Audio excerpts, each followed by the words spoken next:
یروشلم کی فتح اور یہودا کا زوال در ذیل پیغام کے ساتھ ایک لپیٹ میں آتا ہے جو یرمیہ کی کتاب باب 52 آیت 27 میں ہے۔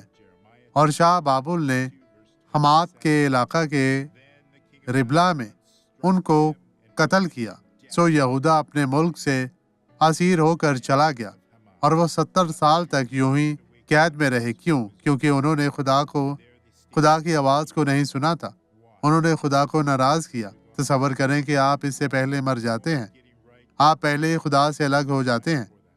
اس کے لیے ہمیں دوبارہ نئے سرے سے پیدا ہونا پڑے گا، یعنی یسوع کو اپنا نجات دہندہ ماننا پڑے گا۔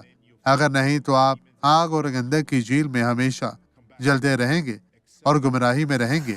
آئیں اب دعا کریں۔ باپ، میں ان تمام لوگوں کے لیے دعا کرتا ہوں جو ابھی تک محفوظ نہیں ہیں۔